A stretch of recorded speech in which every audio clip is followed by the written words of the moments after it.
নমস্কার বন্ধুরা, দেখুন এই যে তামার জগ বা বোতল যেগুলো আপনার বাড়িতে ব্যবহার করেন, এই জগটা মাস দুয়েক হলো এক কাস্টমার নিয়ে গেছিলো, এসে বলছে দাদা আমার এই রং ব্যবহার করতে পারছি, দেখুন রং খারাপ হয়ে যাচ্ছে। তা আপনাদের এই উদ্দেশ্যে ভিডিওটা বানাচ্ছি যে যারা তামার বোতল বা জগ বাড়িতে ব্যবহার করেন, প্রতিদিন যদি হালকা করে একটু পাউডার লাগিয়ে এইভাবে গুলিয়ে নেন, তাহলে কিন্তু নতুনে যেরকম থাকে সেরকম হয়ে যাবে। এটাও আমি নতুনের মতো করে দিচ্ছি। দেখুন, নতুনে যখন সিল প্যাক মালগুলো আসে যেরকম কালার থাকে ঠিক সেম কালার এটাতে চলে আসবে।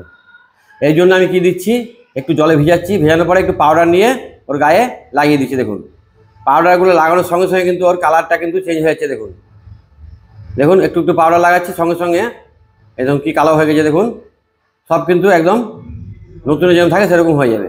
তো তামার বোতল তামার জগ অনেকে বাড়িতে ব্যবহার করেন, কিন্তু কিছুদিন পরে দেখা যায় রঙটা এমন হয়ে যায় আর ব্যবহারের যোগ্য থাকে না, তখন উঠিয়ে রেখে দেন বা দোকানে নিয়ে এসে বেচে দেন। তাদের উদ্দেশ্যে ভিডিওটা করা যে তামার বোতল বা জগ যখন কিনে নিয়ে যাবেন যেরকম কালার থাকবে ঠিক সেম কালার রাখতে গেলে এই ভিডিওটা ফলো করুন। এই ভিডিওতে আমি যেভাবে দেখাচ্ছি সেইভাবে করবেন।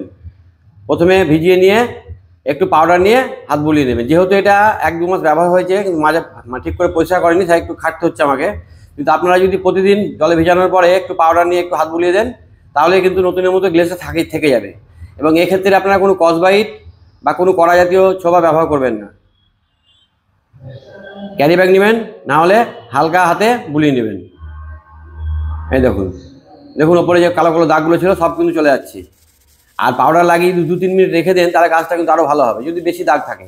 আর যদি প্রতিদিন ব্যবহার করেন তাহলে রাখার দরকার নেই, সঙ্গে সঙ্গে পাউডার দিয়ে একটু বুলিয়ে নেবেন, ক্যারি ব্যাগ দিয়ে জল দিয়ে ধুয়ে নেবেন, ভালো করে দিয়ে ব্যবহার করবেন। দেখুন তলায় কালো কালো কালো দাগ সব কিন্তু চলে যাচ্ছে। দেখুন, তো তামার বোতল বা তামার জগ বাড়িতে যদি ব্যবহার করেন এইভাবে এই পদ্ধতি যদি রাখেন, তাহলে আপনাদের নতুনে যেরকম গ্লেসটা থাকে সেই গ্লেসটা কিন্তু থাকবে এখানে। দেখুন ভিডিওটা দেখুন, তাহলে বুঝতে পারবেন একদম নতুনের মতো হয়ে যাবে পুরো। ওর গায়ে যে দাগ বা শাইনিং বা যা যেরকম দেওয়া ছিল প্রত্যেকটা জিনিস কিন্তু ওই রকমই থাকবে।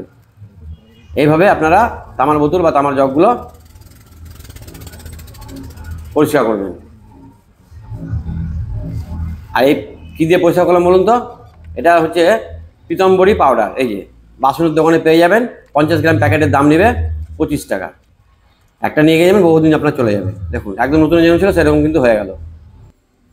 যাই হোক, সকলে ভালো থাকবেন, সুস্থ থাকবেন, শেষ করলাম।